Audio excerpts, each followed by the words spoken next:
Welcome to my first solo travel vlog. A few people have been asking me to do this, so it's been a long time coming. So basically this video is going to be an overview of my trip from August, this past summer. And it's basically a solo camping trip that I did. It was the second piece to one I did the previous year.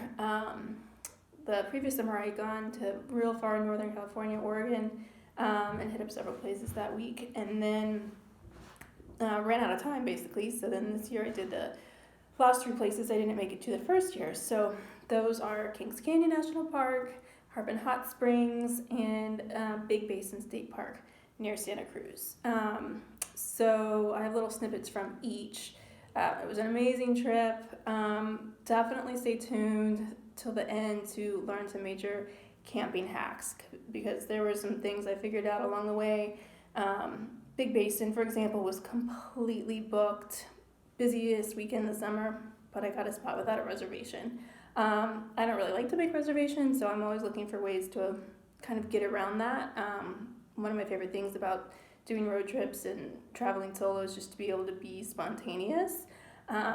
So at the end, I will share how I made that happen, because the way they want you to do a walk-up is just ridiculous. And there's going to be very little footage of Harbin Hot Springs because they don't allow pictures or videos, so I'll talk about that a little bit more later. And I'll definitely link all the places that I've gone at the end in the description.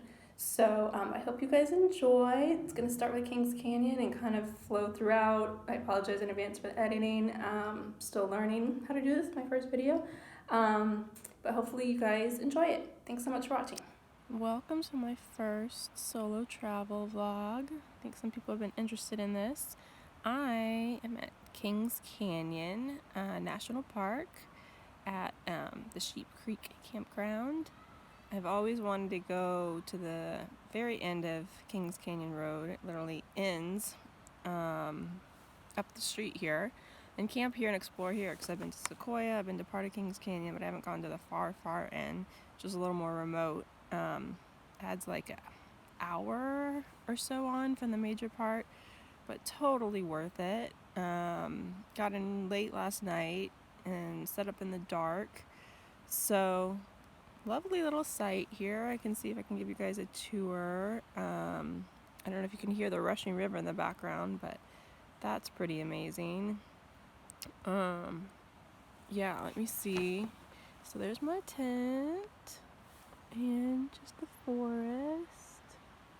And yeah, I'm hanging out here, figuring out my day. We're gonna hike. I'm just gonna stay in this end of the park. Definitely visit the visitor center and relax. It was a long drive. It's like 5.5 hours without traffic, but of course there's always traffic. So I think I left at 2, and by the time I actually set up camp, it was like 9-10 at night. But it's beautiful and I'm excited to be here. It's actually a little chilly. I'm surprised. I wasn't even gonna bring my big jacket since it's August, but glad that I did. I will keep you guys updated on what else I do today. Most definitely hiking. And one thing I wanted to add was my campground is actually a walk-up campground, and all the ones here basically are walk-up. So you can't reserve in advance. So I didn't know if I'd get a site, but I was pretty sure on a Monday, way on the other end of the park, I wouldn't have a problem, because if that one was full, then I could go there. And I think pretty much anytime you could probably get a walk up if this is open. This is only open usually summer, but just thought I'd share that, because this whole popular area is all like reservations and usually full. And I think I drove past one site somewhere in here that was walk up, but it said full on the outside. So if you really want to be in a national park and everything's full, just go to the remote area. Also, those who aren't campers might not be aware, but you have to keep all your food in a bear box. I thought I would share that. This is my bear box. And then I've had some crows hanging out with me. Hi little guy. What's up, buddy? He's the friend.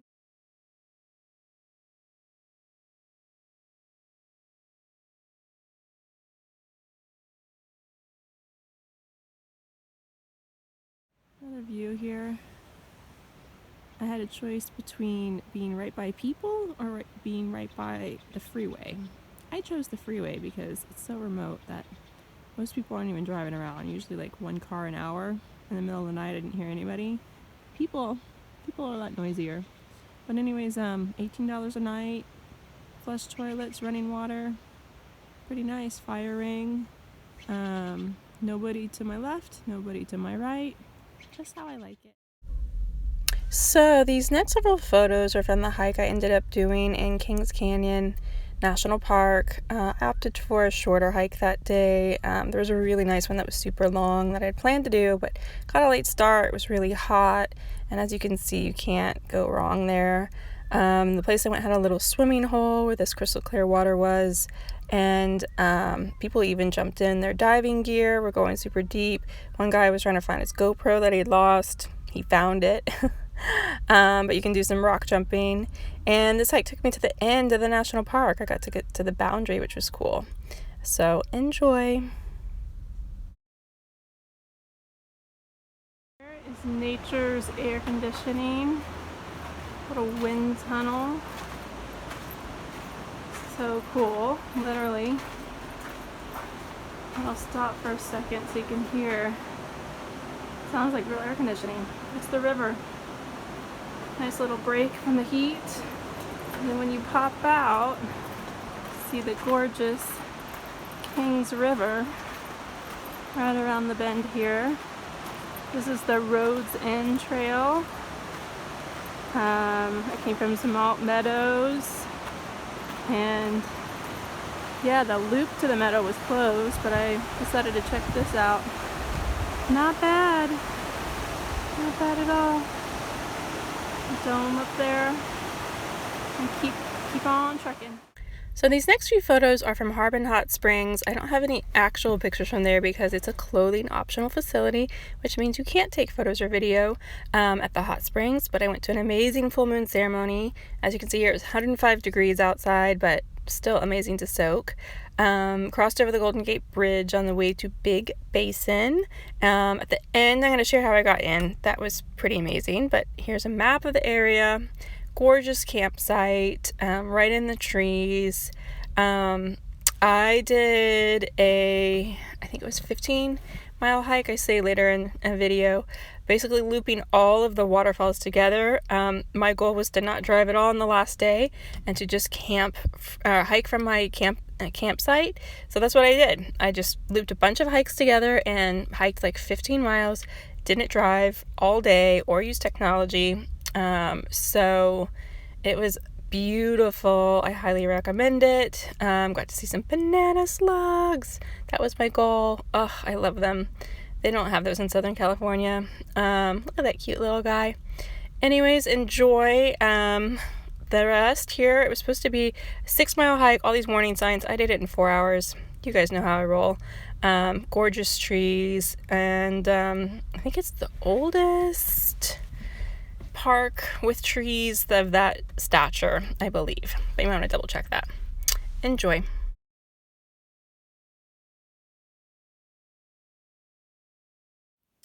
I'm in the redwoods of Big Basin State Park.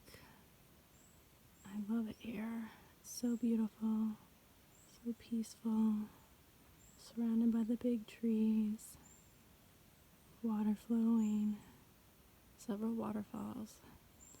About 2/3 of the way done with a 15-mile hike, and it's been very peaceful, beautiful. Just look at those trees. Wow. Last day of my trip, the last day camping at least. I head back home tomorrow. It's a perfect place to end it. Wow, so powerful.